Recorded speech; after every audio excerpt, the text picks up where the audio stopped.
Welcome to the second seminar in our week-long series, which explores various aspects of working towards net zero by 2030. The series reflects on the outcomes of COP26 and their implications in the UK for our communities, economy, business and society. I'm Adrian Cole, one of the directors of STEER, leading our transport and highways work for a wide variety of public and private landowners. I hope you enjoy the session. Also, do remember that you can still book for the remaining sessions this week via our website, www.steergroup.com.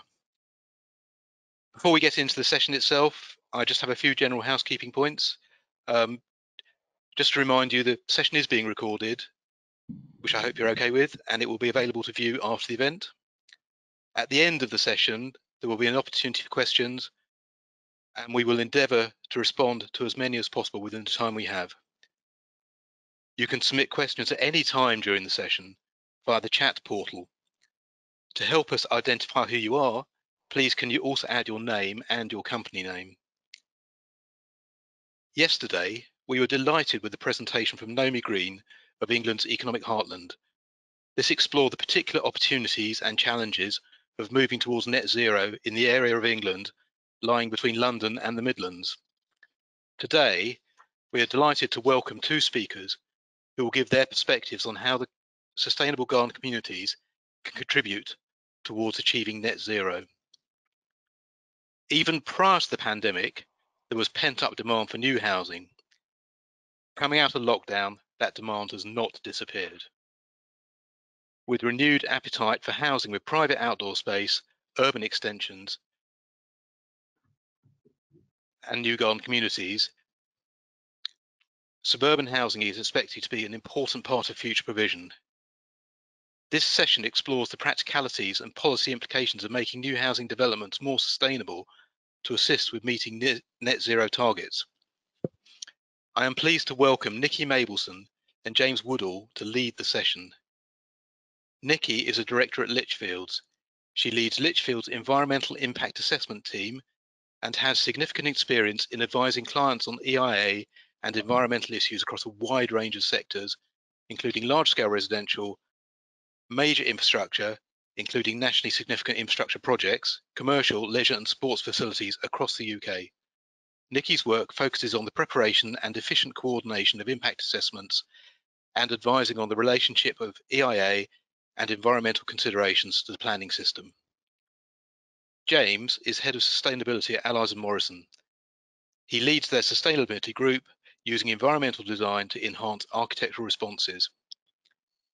He leads the development and application of Allies Morrison's sustainability strategy, driving transformational change across the practice. He has played a pivotal role in the practice's ongoing commitment to both Architects Declare, the Royal Institute of British Architects 2030 Challenge, and the practice being named highly commended for Sustainable Practice of the Year at the 2019 Architectural Journal 100 Awards. James has contributed to national and international design publications, participates as part of the Kensington and Chelsea Quality Review Panel, and was co-editor of the London Energy Transformation Initiative Climate Emergency Design Guide. Without further ado, I now pass over to Nicki to start the session. Thanks, Adrian. Next slide, please. I'm very much going to focus on the sort of policy aspects of the challenge that we've set ourselves this morning. I'm asked very kindly by Adrian to be involved this morning off the back of various pieces of research that Lichfields have done over recent years, looking at sort of major housing developments, including garden communities, and notably our 2019 piece of research called How Does Your Garden Grow? That reviewed 49 garden communities identified across England and sought to establish a baseline, really, to understand how the programme can be reviewed moving forward into the future. It was done back in 2019, but I think, having had a look at it, it still remains very current, and many of the points do remain relevant, and I will refer to it reasonably heavily during the next few slides. We didn't look at the net zero agenda. So when Adrian contacted us to speak this morning, we've done a piece of research just having a look at that. And actually what I'll try and do this morning is just have a look at the piece of high level research we've done and try and establish a baseline really in terms of the net zero agenda and how that fits into the garden communities. I think it's quite interesting because I think while we're focused on garden communities, I think it also has got some parallels with other major strategic housing development that's being brought forward across the country. So what I'll try and do is draw some parallels and conclusions in terms of policy and what this all means. Next slide, please. Just before I start, just to say, while Lich was talking about garden communities, we've got quite a lot of experience working on these sorts of different types of developments. I've got some examples on the slide with various contributions to net zero and the climate change.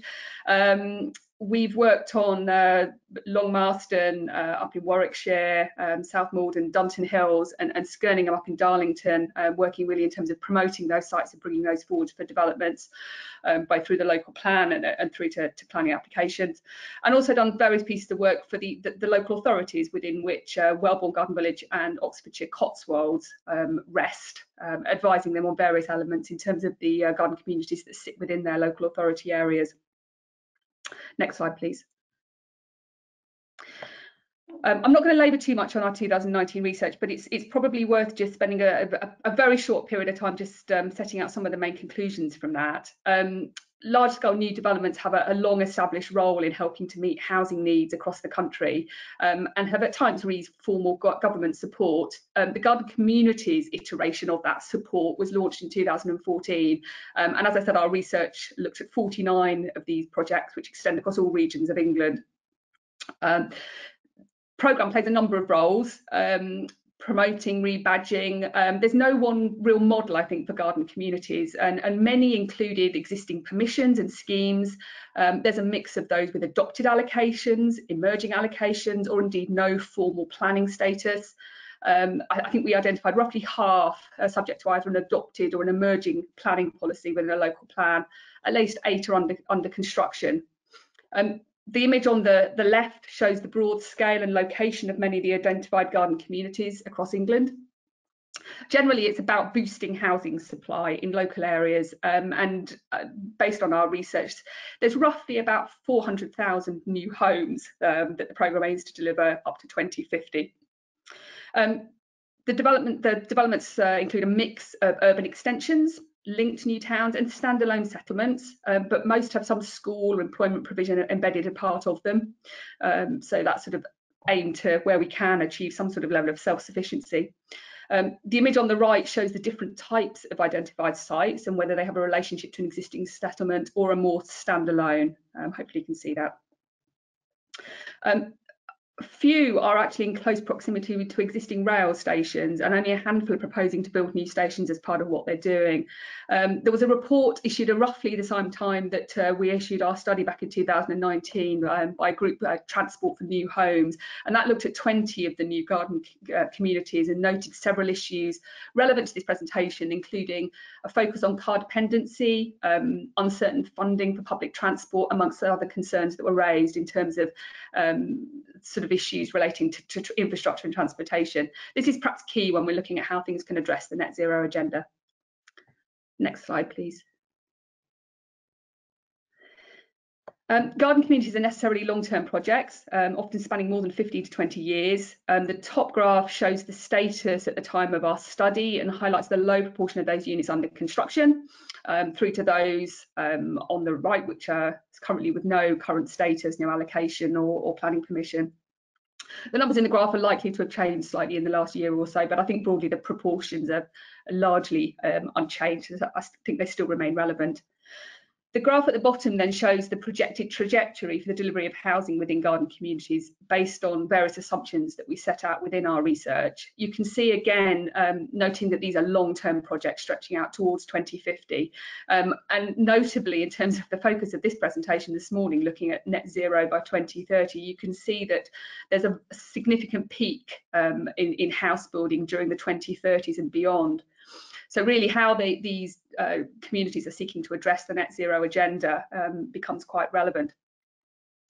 It's perhaps worth just noting that the current government's clear focus on the levelling up agenda does mean that things have been quite quiet on the garden communities front for quite some months. However, these are important sites for the delivery of housing across England, and they will make an important contribution to delivering additional housing across the country. So I think how they are contributing to net zero is therefore highly relevant. And I think also just looking at the garden communities, but I think that a lot of the issues that are also relevant to other strategic housing development and how we sort of address those better moving forward and from a policy perspective. Next slide, please. I spent some time looking at the Garden Communities Toolkit, which was a document issued in 2019 online by Homes England, which gave some information about how to plan, design and develop a new garden community. There's various sections within there for anyone who's interested in having a look at that, looking through from making a case for garden community, feasibility, developing a vision, design, legacy, viability, funding. It's a useful step-by-step guide, effectively, for putting together a garden community. I cannot see a reference within that document at present to achieving net zero targets. There were two references to climate change, which I've popped on the slide. One of those relates to ensuring that in the vision for garden communities that they demonstrate how it is adapting to climate change. And also then in terms of design, there's a long shopping list of items that developers are asked to address when they're bringing forward garden communities. And this includes, as you can see on the slide, reference to sustainable design and construction, and then looking at the effects of global issues, planning resilience for future change, including climate change. Those are the only two references that I could find within the guide, which in itself are quite interesting. It's also worth just commenting on the sort of infrastructure section of the guide, which very much focuses on meeting needs and funding for infrastructure. And I'm relating both to transportation and also social infrastructure. Clearly, how these are brought forward can ensure that developments are self-sufficient or making a contribution to sustainable development. But clearly, the net zero agenda is not a sort of focus of that particular part of the Homes England guide.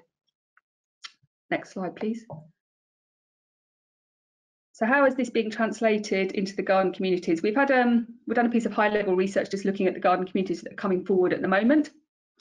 It's important to stress that our research is necessarily only focused on information that's readily available to us. So really, what are the various identified sites saying on their websites, etc., about how they're seeking to address the net zero challenge? There may well be other information that we haven't been able to access as part of the work that we've just recently done. There was very limited information or no information available for some of the garden communities, but of those that we were able to see, certainly 13 identified within their vision, going back to the information I've got in the Homes England guide previously, a reference to desire to seek to achieve net zero. This equates to an estimated 94,700 of the dwellings, or just under a quarter of the overall homes currently estimated to be delivered through the programme. Some establish a target year as part of that vision. We notice in particular West Carclays and Wexton Pastures are seeking to achieve net zero by 2050. Langarth Garden Village aims to secure net zero within 10 years. A further 16 then reference as part of their vision a desire to reduce carbon emissions or to meet other environmental commitments, including addressing carbon change. So net zero not specifically mentioned, but that doesn't necessarily mean that it's incompatible with the visions of what they're seeking to achieve at present. Most of the information that we've seen also generally referred to meeting national or local policy standards on climate change where these exist. Next slide, please. So let's just have a quick look at the local garden communities policies and where these authorities are hosting garden communities. Our research in 2019, as I said earlier, identified that about 45 to 50% of the garden communities were subject to either an existing or an emerging allocation at the time that they were defined as part of the garden communities pot. A few of the sites that had an emerging allocation in our 2019 report have now moved to an existing allocation since the adoption of the relevant plan in the last few years. I'm not going to go into a detailed review in the time we have this morning, but there's some fairly limited references from the policies that we've had a look at within that sort of broad sample to climate change and particularly to the net zero agenda and policies relating to the garden communities. If I give one example, which is perhaps a little bit more specific, the Central Beds local plan, which was adopted in July this year, refers to the Biggleswade Garden Village. That includes point 17 of a very long list of design requirements, the need to incorporate measures to adapt to climate change, minimise energy and include renewable energy technologies. That's one of the clearest references we saw. Note, obviously, within that policy, net zero is not specifically referenced. Looking more generally in these authorities where local authorities are hosting garden communities, 74% have identified a climate emergency and have set a target year of 2030 or earlier to achieve. But none of these authorities yet have another clear adopted policy generally seeking to address net zero the same. 38% do have a policy looking to address climate change or a sort of low carbon future. Next slide, please. And that general principle is tracking nationally when we look generally at planning policy about the context within which strategic housing will be brought forward. About 82% of authorities across London, across England, have now declared a climate emergency, with 57% of those, as I've shown on the slide, establishing a net zero target of 2030 or earlier. The local planning response to the ambition of achieving this through the planning system is then undoubtedly met by the current status of the adopted plan in an area. Research that Lichfields has conducted has shown that 59.5% of authorities with a declared net zero target of 2030 or earlier have an adopted plan of less than 5 years old. And of those, only 2.7% have a specific planning policy seeking to achieve net zero carbon. Generally, they tend to focus on climate change. Some of those authorities with an adopted plan less than 5 years old have responded to the climate emergency by moving immediately into an urgent review of their plan, but not all of them. So I guess we're just identifying that dichotomy between sort of careful collaborative planning, which takes time, and dealing with something urgently, so dealing with an emergency and a need to address the net zero agenda. Next slide, please. Just quickly, we've also done a piece of research looking at a sample of 17 draft local plans that have been published this year, the year of COP26. This is plans which are at the Regulation 19 stage, so we're fairly well advanced draft. This really is to show is net zero playing a greater role, and I think we're showing a gradual emergence in draft policy, sort of a glimpse of the future. Over 70% of the draft plans that have been published this year include specific policies seeking to address the net zero agenda or the climate emergency. Very often include clear commitments to the enhancement of biodiversity, the provision of electric vehicle charging points, addressing flooding, climate resilient design. So a really good step forward. There's also an increased reference to targets and standards in a number of the draft plans referenced. A little diagram on the slide shows some of the commonly referenced standards that we can see. BREEAM home quality mark, which everybody's very familiar with, features most heavily. But there's also reference to some new areas, specific policies focused on embodied carbon within housing developments, and some are including reference to the future building standard, the future home standard, which the government have indicated they're looking to publish within the next year or so. Next slide, please. So if local policy is taking a bit of time to catch up, obviously we need to turn ourselves to national guidance and policy. I just wanted to highlight for just very quickly 3 documents that have come out over the last 3 months which were relevant. The July 2021 iteration of the NPPF has come out and included a new commitment to the UN's 17 global goals for sustainable development to 2030. And this included the need to take urgent action to combat climate change and its impact by regulating emissions. That clearly will make its way through the local policy system over time. The next document I just wanted to flag was one published last month by the Royal Town Planning Institute and the Town and Country Planning Association, which has begun to include some really useful policy examples of how local authorities can better try and achieve net zero in local policies, and really good examples there across England of some emerging policies that people may wish to take into account. Finally, I just wanted to note the net zero strategy issued by the government at the back end of last month, and that helpfully set out the role of planning in addressing the net zero agenda, focusing on issues to do with sort of planning policy, embedding transport decarbonisation, ensuring design codes include measures to the impacts of climate change. But I think also from our review of it, what is also highlighting is that planning has its limits. There's only so much that it can do. Next slide, please. So just finally, I've very rushed through a number of issues there, but I just wanted to pick up sort of 5 issues that occur to us that are relevant in terms of this issue of policy. Major strategic housing is focused on the delivery, obviously, of housing, and you often see net zero as just one of the shopping list of items to be taken into account, relying on the sustainable development test or balancing needs to make sure that the right things are given priority. Perhaps to achieve net zero by 2030, does this mean it needs to be given a higher priority in planning above some of these other issues? I don't know.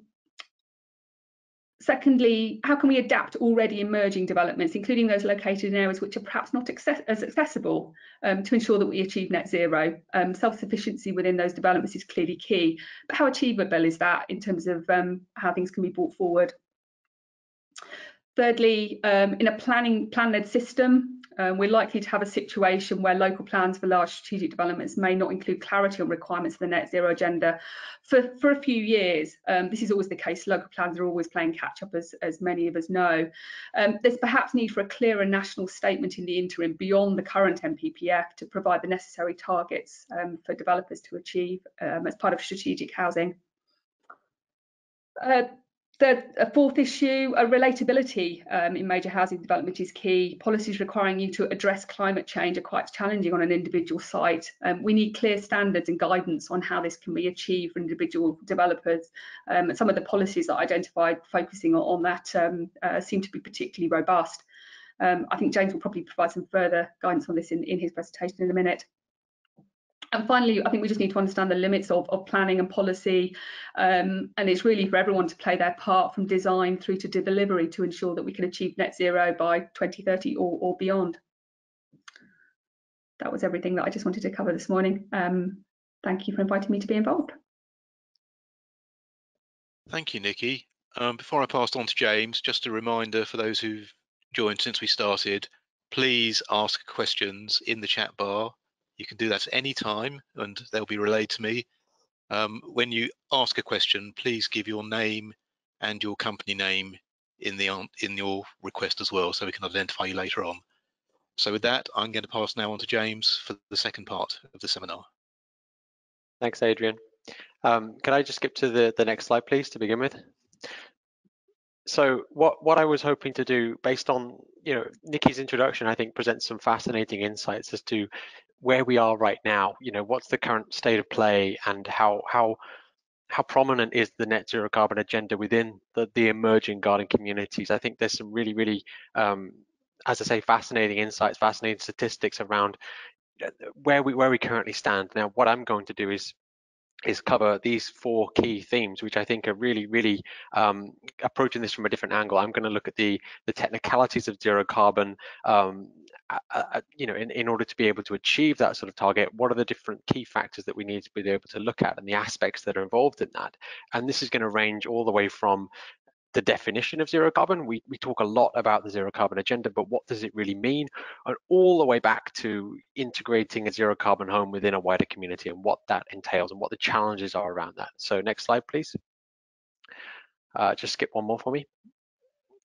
So just to begin with around net zero carbon, I mentioned the sort of agenda is emerging, yet the definition is quite unbalanced in that there are multiple different interpretations of this same word that currently exist in the market. And the fact right now is that we don't have a verification scheme or a certification scheme for zero carbon. So it's almost like a bit of a Wild West in that a lot of people are saying zero carbon and meaning completely different things. Now, one of the most fundamental definitions to get out the way first and foremost is this difference between carbon neutrality and net zero carbon, which we hear more of. Now, the two are not mutually the same. In effect, the carbon neutral agenda is such that the diagram on the left shows that obviously we have emissions that we create from a development, be it housing or otherwise, and the removals are the offsets parts. That's the balancing effect, the sort of equilibrium. In a carbon neutral balance, the emissions, they have no cap to them. So they can be as high as you possibly want, and the offsets just remediate that. So you're creating that balance there. The fundamental difference with net zero carbon is that you're capping your emissions. And for the most part, people are capping with that 1.5 degree scenario that you hear at events like COP26. So there's an alignment with the international agenda that you hear about in the news more generally that net zero carbon is trying to facilitate, and that is really around capping the emissions such that the removals have to be balanced with that too. So next slide, please. This graphic, I think, best summarizes how we can think about net zero carbon as that balance that I mentioned. So it is in effect this seesaw that you're trying to facilitate, in which on the left-hand side, you have all of the energy demands from the building. And in this case, we're looking at housing in particular. So we have all of the demands of that building. And what you're trying to do is create this equilibrium, this balance that I mentioned, with either priority really given to on-site renewables, before then looking at off-site renewables. And you think about you sort of your plot boundary, your red line boundary, it really kind of sits around this. But what I've been trying to do and trying to facilitate more broadly in the industry is to think about a net zero carbon balance going from the individual site all the way to the sort of national scale. So what needs to happen when we scale this balance from an individual building or an individual community all the way to the UK scale, and what's involved in that sort of trade-off that we have to make there. Next slide, please. So one of the other things that really needs to be borne in mind when we're talking about net zero carbon is this notion of regulated and unregulated energy. So the chart shows currently what happens when we design a building, a residential building, to our current regulatory system, our Part L in the building regulations. What we mostly expect is that it will be dominated by heating in particular. You have hot water demand, you have lighting demand. There is a little bit of auxiliary energy involved there as well, which are transitional stuff like fans and pumps. However, there's this other piece there, the unregulated energy, which doesn't get talked about too much. Now, if you go to the next slide, please. What we're looking at when we emerge to what we're thinking about, which is talking about net zero carbon, what you see is the balance of that pie begins to shift fundamentally. And we're cutting down a lot of those regulated uses like heating and like hot water, such that the unregulated portion of that balance becomes almost half. And in some cases, it is half and more than half. So commercial buildings in particular, that balance looks a little bit different. The unregulated energy is a huge chunk. However, in our regulations, those unregulated energy demands aren't covered. They're not reflected at all.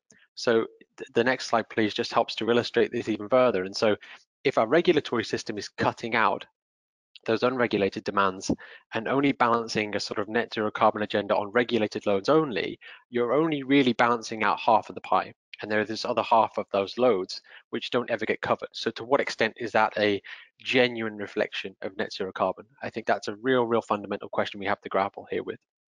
The next slide. And then if we look at this, perfect, thank you. If we look at this a bit further and say, well, exactly what do we need to do when we're talking about design in order to facilitate zero carbon buildings? There's 3 steps which I'd like to talk about. So the first one in particular is looking at these.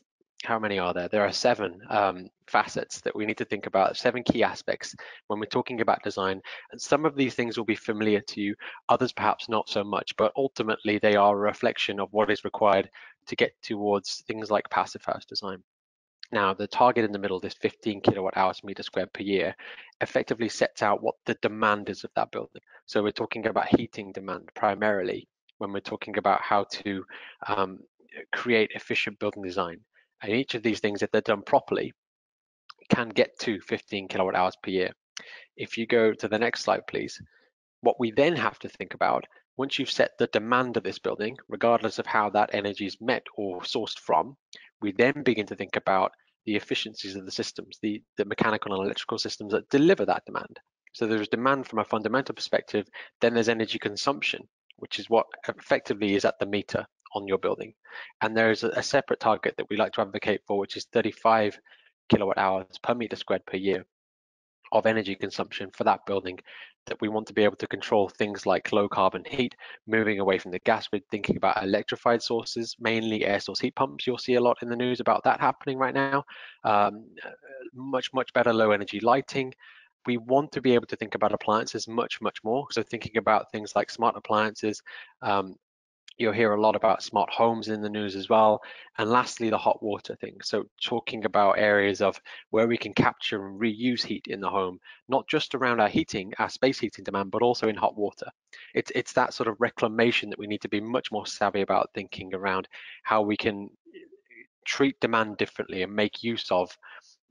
It's like the old saying, one man's trash is another man's treasure. We have to think of our home as a balance and be able to capture all the waste sources that can actually benefit other things. So on the last slide, once you've captured the demand and the consumption and you've limited those aspects, then we move to satisfying the balance. And that's when our renewable energy systems come into play. And so generally there is a preference, like I said, to have renewables on the building or nearby the building on site generally.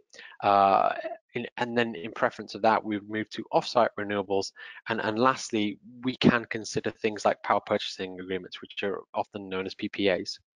Now, in effect, what a PPA does, it locks in a green or renewable energy source for a duration of time. So you're locking in, it's not the same as a green tariff, you're locking in a particular type of supply for a period of time. So you're almost, in effect, you're guaranteeing your energy is from a renewable source. So the next slide, please.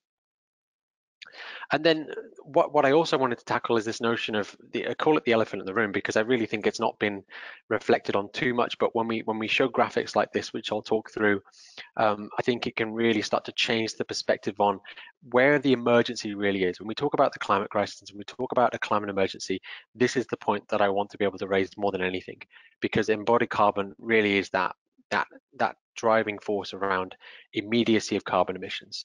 What we've really begun to focus on is addressing these carbon emissions that from the embodied, the construction phase of a building. So the statistic at the top is really quite damning, in that up to 50%, and in some cases now it's even more, of a building's whole life carbon, so the life of that building, its carbon emissions over its course, they're emitted before that building is even occupied.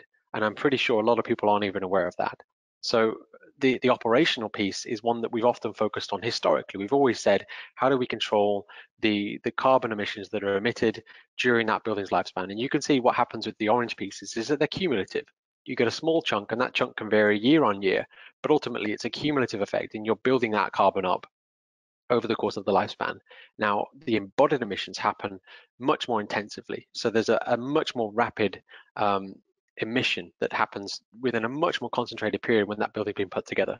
So this is what I'm talking about when I say the elephant in the room, because embodied carbon is a very different sort of time span when we talk about intensity of carbon emissions, and I think it's one area that we have to be able to tackle much more. That said, it's still not being regulated, so it remains a voluntary commitment for anyone to tackle embodied carbon and do something out of the ordinary. Next slide, please. So internally, what we've been doing at Allies Morrison, just to give an understanding, we've been using this grading scale that you can see on the left, which I think people more often attribute to things like when you're buying a washing machine or a television, you have this kind of A to G scale, and A++ being the sort of the best in class, really. You've seen things, you rarely see a TV at the sort of the C or D end of the scale now, let alone a G. And embodied carbon can facilitate that same type of grading. And Letty, which Adrian mentioned at the beginning, is trying to push that fluency of the market ahead, such that we can create grading scales for embodied carbon the same way we can with a microwave or an oven. And so what we've been doing internally at Allies Morrison is starting to figure out, where do our different schemes sit on this spectrum? And what it's helping to do is facilitate much more transparency within our practice around, where are the different emission sources lying in these different buildings, but also how they grade on one another. There's there's a competition, that happens because of this type of thing, and naturally you want your project to get better and better and better. So it's a kind of steady improvement that we're seeing in the practice. If we move away from the 2020 target that you can see just on the C grade to getting everything really that we design over and above an A rating, that's the end goal for us, is to really try and facilitate everything within our portfolio that we design to become A grade or better. Next slide.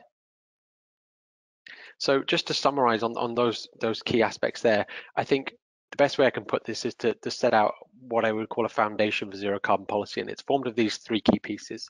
So at the top of the spectrum, obviously, we want to talk about embodied carbon.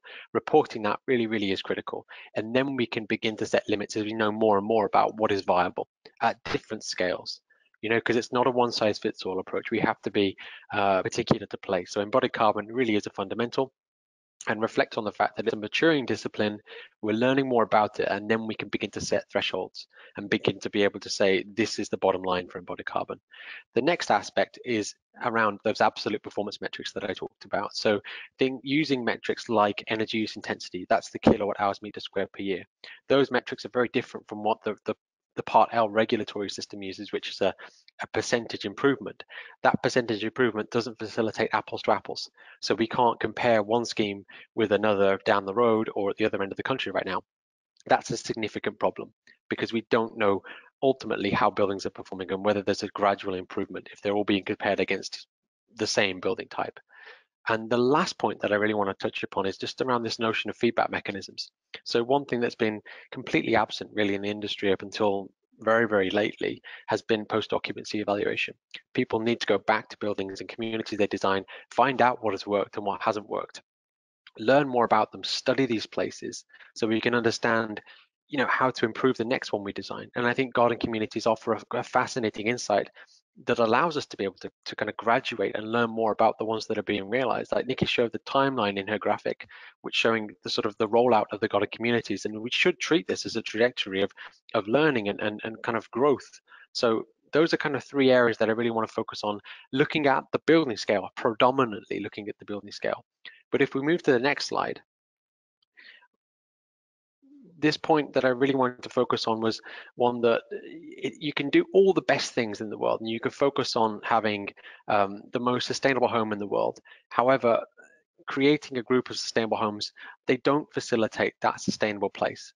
And when we talk about places, we talk about communities and neighborhoods, we have to be able to switch the agenda and focus on a much broader array of factors, because it's a complex system that we're creating. The building as a sort of single entity is quite well developed, and we know how to do it. I think the function of a sustainable place and a sustainable garden community in this instance requires a lot more thought and pulling together various different aspects and different disciplines as well. It's a very much a sort of broader cross-disciplinary exercise to create sustainable placemaking. So the next slide, please.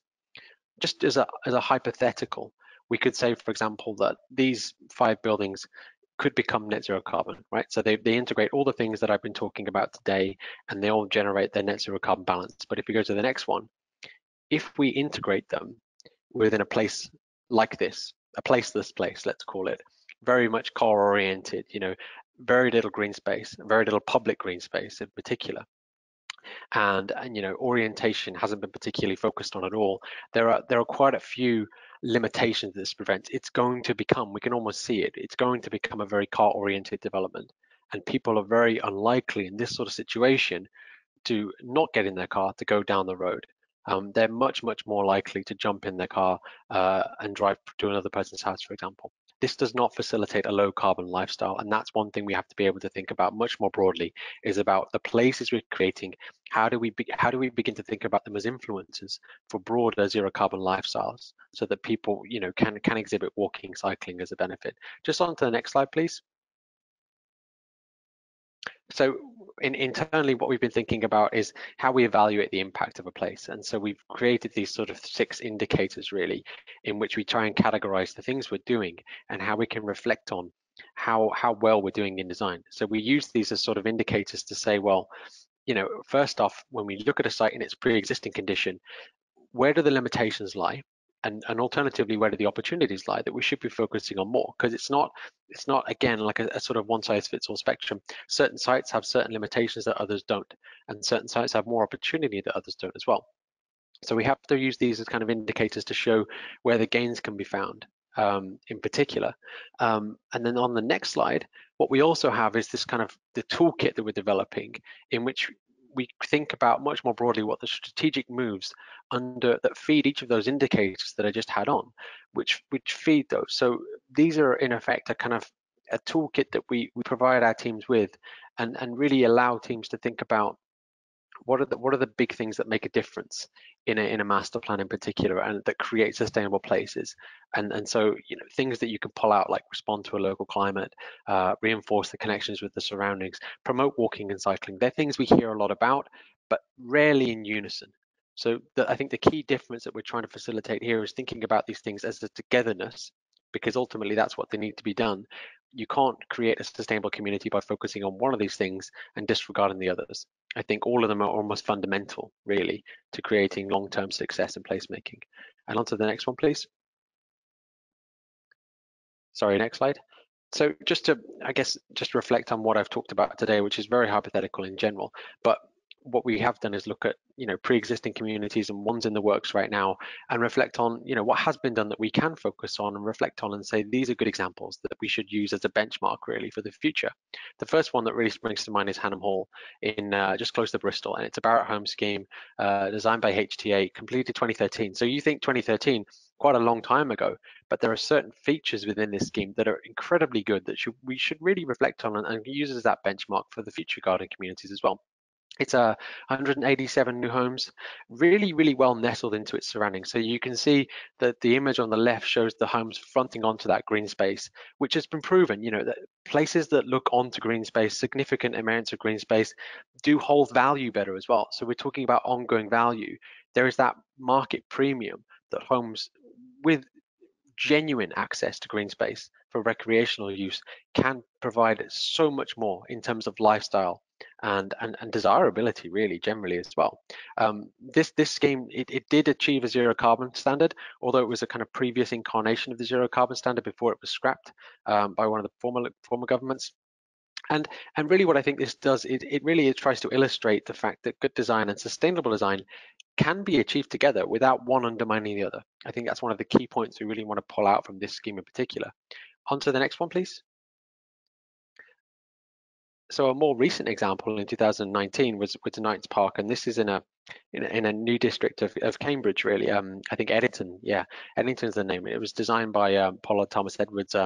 Hill was the client team, completed in 2019, and it's winning a number of awards right now. It's 249 homes, sorry, all of them achieving Code for Sustainable Homes level 5.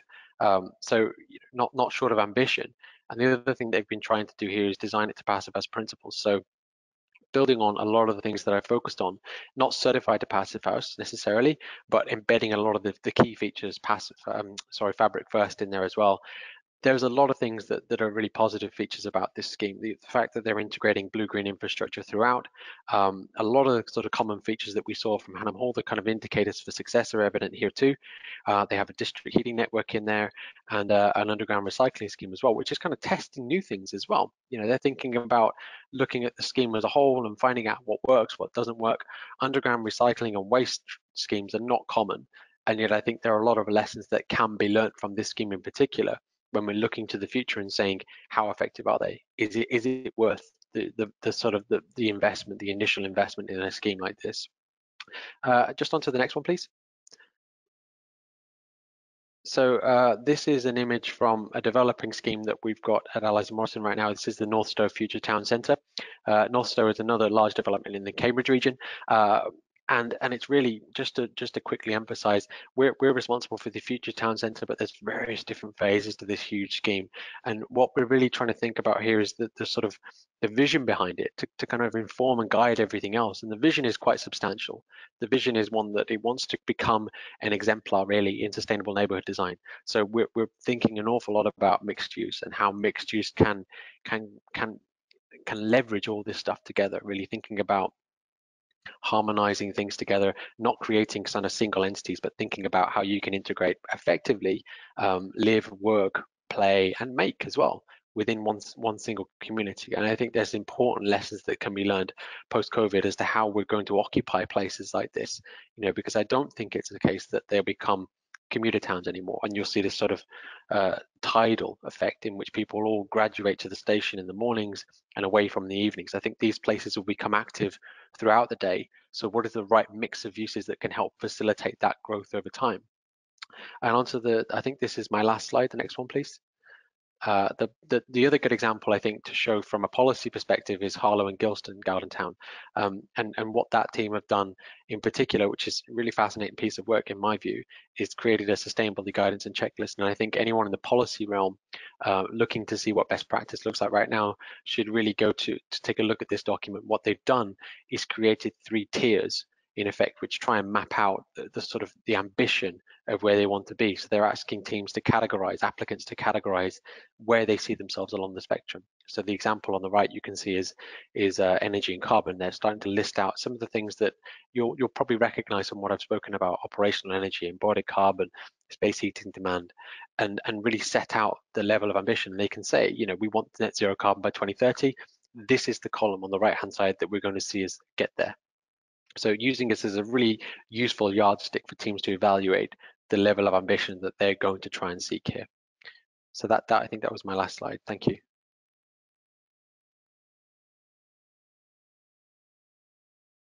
Great, thank you, James. Well, and thank you, Nicki, as well, for both those very rich presentations.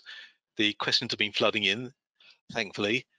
So I'll ask the first one, which I think I will pose to James, in fact, and this is from Mike Goggin. Thank you very much, Mike, for sending this in. There's been much said about the potential for off-site manufacturing and modern methods of construction for reducing embodied carbon within new developments. Yet there's quite limited evidence in the public domain. So to what extent do you feel that modern methods of construction can support sustainable garden communities and help meet some of the targets we've just been discussing? I think it's the key phrase that I took from that I want to pose is really about support. I don't think MMC and modern methods of construction in general are going to provide the panacea. They're not the sort of the silver bullet that's going to solve the climate crisis and address this in one foul swoop. There are certain elements of MMC which make perfect sense to this scale of development. When you talk about volume of house building in general, things like MMC create so much efficiency that it can be really advantageous. You talk about economies of scale, you talk about reducing waste, you talk about efficiency and tolerances in particular, and really, really important when we get to things like air tightness. We want to talk about air tightness more. How can we guarantee those levels and reduce the reliance of on-site, sort of user error, for want of another word? I think MMC can provide so much advantage there, and it's very, very, it's got such a high potential to the residential market in particular. But I like the question posed. I see little evidence that it's been introduced at scale. I think there's a lot of innovation projects out there, but we feel like we've been talking about MMC for a long time. So what are the massive barriers that are preventing its adoption at that scale? Is it local supply chains prohibiting it? If we integrate things like social value into the equation, does MMC prohibit stuff like that, in that you've got large centralized manufacturing facilities that might otherwise cap the ability for on-site people to come in and in the sort of locality of that development? So it's a bit of a double-edged sword, I think. MMC, it can provide incredible benefit when you talk about efficiency and the sort of realized efficiency. However, the limitations I still feel need a bit of work when we talk about value, the value chain in particular. Okay, thank you for that, James. Yeah, I'm sort of sensing that MMC is important to try and meet some of these housing targets, just because it is meant to be more efficient. And I was actually going to pose the next question to Nicki, which comes from Nadine Kaiser from Steer. She says your presentation alluded to many proposals and plans lagging behind trend, and obviously there is a clear intention for carbon, which seems surprising, given that COP26 and the agenda's been around for some time. Why have we got this lag? So her question is, what would you attribute this lag to? And how much of an issue is it going to be to actually achieve the 2030 ambition? I think it's interesting, isn't it? I mean, any of us who's operated in planning for more than a couple of years are very familiar with the fact that local plans are always playing catch up with something. And I think net zero is just the latest thing that we're trying to play catch up with. I think probably what's missing, and I think what I was alluding to in my presentation, is the really clear national steer. I think if we had some, there's been obviously a lot of reference recently to planning reform. And I think rather than wrapping it up into that sort of general context, is actually just the need from the government to establish that clear national framework that we would need to comply with, and allow then local plans to catch up within their local authority areas, and also allow that deep sort of collaborative process which is so embedded into the way that we produce plans within the within each local authority area. So I don't think it's a problem necessarily. I think it's just symptomatic of the way that local plans are brought forward and the planning system within this country. But I think there is a solution potentially, and we just need that clear national guidance to allow us to do that. Okay, and how easy do you think it is going to be to actually introduce some of this supplementary targets and guidance and policies that we've been talking a lot about? Let's see how COP implements it and the planning system. I mean, planning reform obviously has been talked about now for a number of years, and we wait to see what that looks like. But I think certainly from our perspective, I think that really clear steer on this particular objective with some really clear targets for us to try and achieve from a planning system is very much needed. Thank you. Got another question here from David Birtwistle. He asks, and this is for both of you actually, what would be the ideal package of policies to avoid new garden communities becoming sprawling developments with high car dependency? So I don't know which of you would like to kick off on that first. It's a combination of policy and design, I think, really, in that question.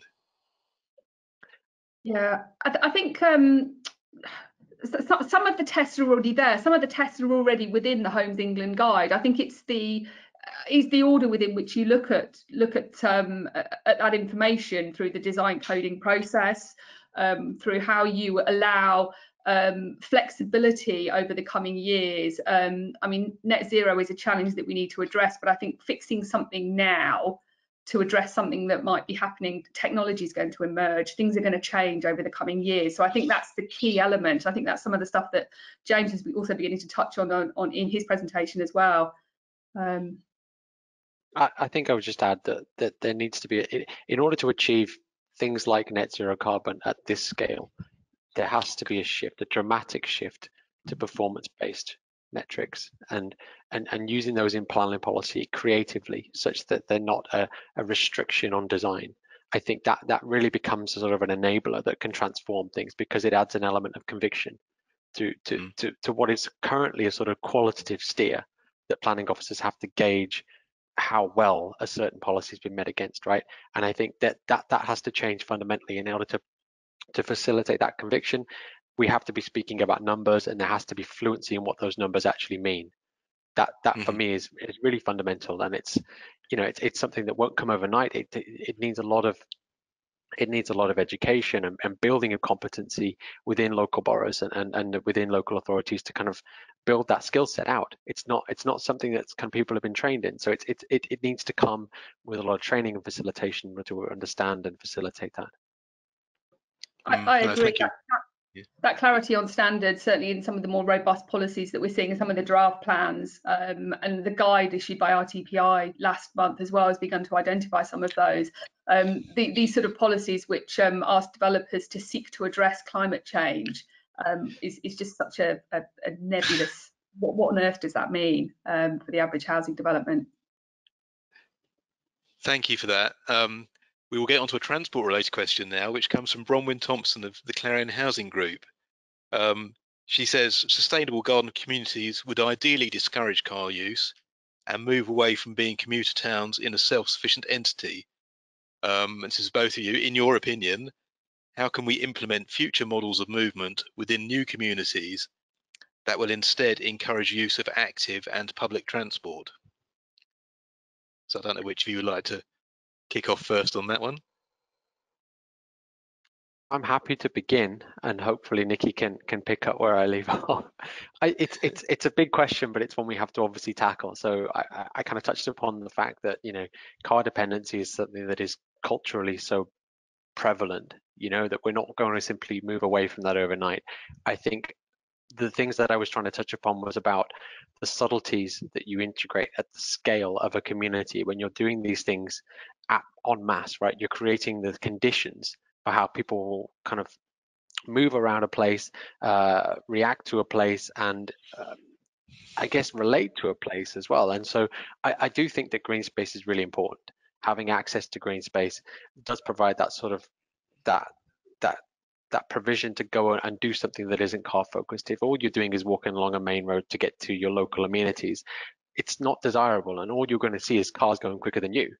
That to me feels quite apparent, you know, and you could get somewhere quicker than you otherwise could. Whereas if you create the routes, and you embed those routes from the beginning such that they're desirable routes that people want to be able to take either by bike or by foot, then I think you're creating the sort of mechanisms and the foundation there. But if all you're doing when you create your streets is looking at effectively car movement, I don't get the impression you're going to create that shift that's needed. So that for me feels fundamentally what needs to change, is that you're creating different routes for different modes. One cannot sit fundamentally alongside another. And you know, you've got to be able to make those routes for cycling and for walking as accessible, as desirable as possible in order to get that working. There are downsides obviously in terms of maintenance that come with these types of things that we could probably get into, but end up spending much too time talking about. So there's a lot of lessons on maintenance of green space as well that need to be picked up in order to do that though. Mm-hmm. Okay. Anything you'd like to add, Nicki? Yeah, I think it's interesting. I've referenced a piece of research that came out at about the same time as us, which was which looked particularly at this issue in terms of the fact that a lot of the garden communities, or some of the garden communities, have certainly identified in more isolated locations, and that certainly that mix that James has been referring to, and giving people that real choice within the design is really important. And I think also future-proofing. A lot of the funding mechanisms that are set up through the Garden Communities programme are very much focused on roads. Perhaps there's a need to kind of rebalance some of that and begin to look at some other options, public transport connections, and allowing future flexibility for some new systems to come forward to connect these communities better to the area in which they are located, to provide people with that kind of choice that they need. So again, it's that point of flexibility, really, isn't it, to an adaptability as we move forward. Brilliant, thank you. We have time for one more question, so I think let's end on a positive note. This is one asked by Vicky Reese, and she'd like, from your experience, if you could tell us, are there any success stories in the UK or internationally whereby a vision of a sustainable new development has actually translated into the actual delivery of a low impact development? So I suppose has anything sort of survived the very rigorous planning stage and been implemented in a way which has kept those sustainability credentials in place, or perhaps even improved upon the ones that were initially identified all those years ago when it was first being planned? So who would like to answer that? I think there are aspects that there are aspects in all the schemes that I tried to present as kind of case studies. They do some things well, and I think some things are left to be desired in each case. And there are other examples you can point to, the more sort of purist examples that some people, when I was being educated, would always point to things like BedZ, you know, as a sort of the sort of harmonious community like that. But there was a very sort of explicit design style that came with it. And I do get the impression that that's not what people want. You know, I don't think they want to change how they live, in the sense that they want to live in a home which has sustainability on its sleeve. I think you can achieve really good design that is kind of contextual. You know, it is of its place and of its time, but also very, very sustainable, and encourages, you know, really kind of sustainable modes of transport alongside that too. And so what I would encourage is that we take the key positive parts from the things that have been built out now. There's no single development, I think, that does all this stuff really well. And that's symptomatic of the fact that net zero is changing everything. You know, this is not something we've designed before. all-encompassing and said, this is exactly how we do it, point to this, and do this again and again and again. It is about learning the positive parts of the things we have done and pulling them all together into a cohesive standard. Indeed. Is there any final thoughts, Nicki? Yeah, I mean, I suppose just to add from what James is saying, I mean, obviously as a planner, we are primarily dealing with that kind of front end process. So it's a little bit difficult for us to talk. But I think you are right. Some of the developments that we've seen, there are elements of some developments which are really beginning to sort of address the challenge. And I think perhaps encouragingly from our side, talking to our clients, certainly in recent months, like year or so, this issue is becoming such a high priority in terms of how things are moving forward. And I think developers are increasingly wanting to address this challenge and find solutions to address it. So I really we're beginning to put the bones of a framework in place, and hopefully in the coming years we will begin to see some of these kind of exemplar developments becoming more frequently rolled out across the country. Brilliant, thank you, Nicki. That's a very positive way to end. Unfortunately, we now run out of time. So all remains for me is to thank you both, Nicki and James, for your presentations and your insights. And also to thank all of you for listening in and asking such a wide range of questions. I'm sorry we had a lot more on the chat that we couldn't get through, but hopefully we can respond to you later on after the sessions. So I hope you've enjoyed today's session, and we look forward to welcoming you at the remaining sessions this week, which start at 10 every morning. If you've not already booked, just go to our website and register. And a reminder, the website address is shown on the slide now. So thanks very much and enjoy the rest of your Tuesday. Bye now.